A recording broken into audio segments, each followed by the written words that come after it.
Hey, everybody.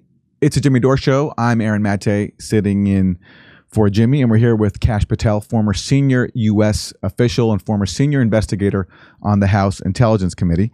And here is some new news coming out of Washington. 10 documents with classified markings were found in Biden's private office, a source says, including memos involving Iran, Ukraine, and the UK.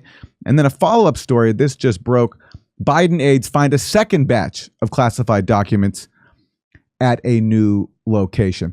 Now, Kash Patel, you have experience with this because you were caught up in the whole uproar over Trump being accused of retaining classified documents. You testified in that grand jury.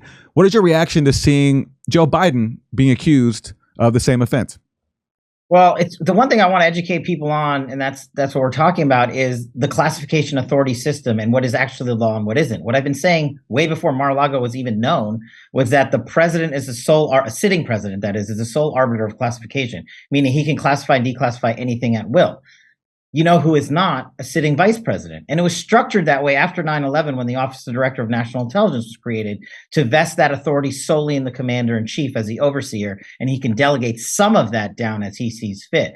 So I think what we're starting to see when you juxtaposition the two cases side by side is, okay, what I've been saying for a couple of days now is it's a 6-year, 7-year window of the documents being sort of outside of secure spaces at the White House. Where did they go?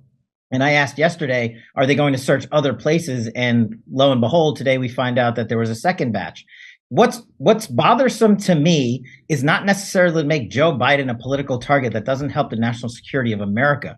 What's bothersome to me is that if the reporting's accurate and the documents are about the Ukraine and Russia and China, which me as the former deputy director of national intelligence for America will tell you is some of the most sensitive collection we have, then do our enemies in the CCP and Russia and China and Iran have leverage over a sitting commander-in-chief or any of his family, and or what are those documents specifically about?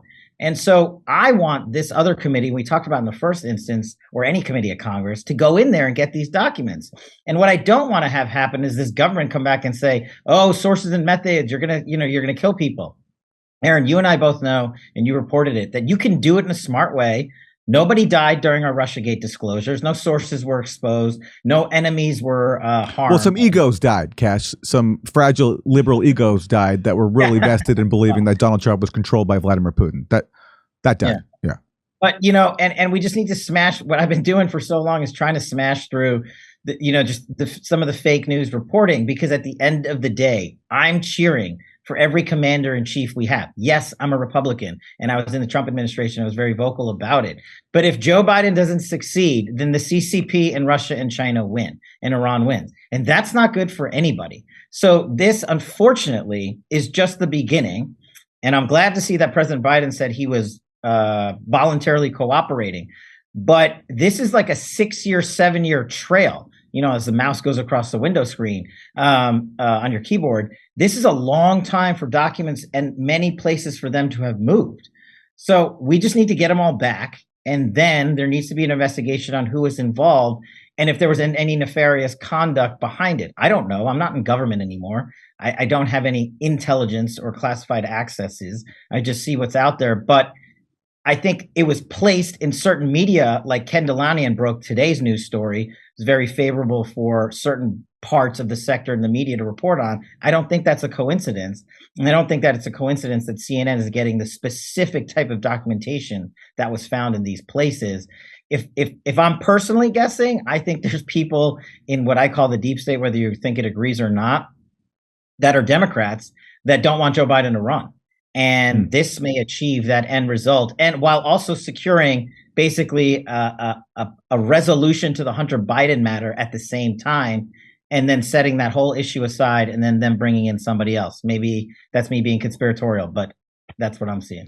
Well, it's well earned at this point after 6 years of Russiagate and seeing just how much fraud was required to perpetrate that on the U.S. public. And Ken Delanian was among the reporters he was a reporter who broke the story about Biden's classified documents. And yes, during Russiagate, he was a key stenographer on every single conspiracy theory, which he parroted. And he's even been caught in the past submitting his stories to his contacts at the CIA for approval, which It's not something you learn to do in journalism school, at least the journalism schools that teach people to do their jobs. But what I find funny about all this, I don't know what's in any of these documents, the Trump documents or the Biden documents, but it's the presumption of innocence and guilt, the very different presumptions that I find funny here. So here's, for example, CNN trying to draw a distinction between Biden and Trump.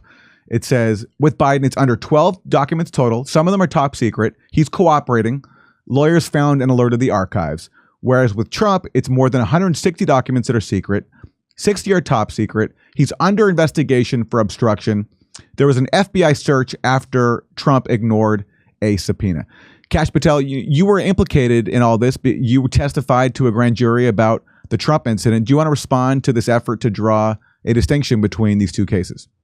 Yeah, I can partially, and I think you'll understand that grand jury thing's still ongoing, so I can't talk about some of that stuff. I really hope to someday be able to. I've asked them to allow me to do that, but my lawyers are dealing with that. Basically, I think it does show what I've been saying is a two-tier system of justice that has been politicized heavily by the FBI and DOJ. And whether you want to use Biden and Trump or other examples, what I will highlight is the fact that the stories that are breaking about the Joe Biden and classified documents, the DOJ found out about them a week before the midterm election. And we are now finding out about them, we America and the world, in middle of January.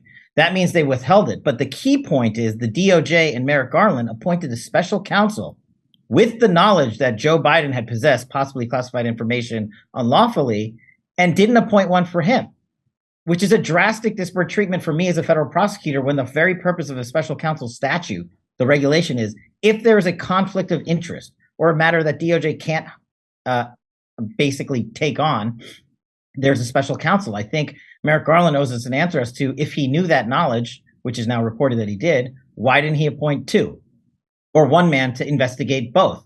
Why didn't he announce it before the midterm election? To me, that shows a political bias, because I do believe some voters, I don't know that it would have changed many outcomes, but some voters might have said, well, if he's under investigation and there are documents possibly related to Hunter Biden, I want to know more. I might not vote for certain candidates. But I think the American public deserve to know that before. And that's what's my biggest problem when it comes to election cycles and sort of suffocating one narrative and blasting out another.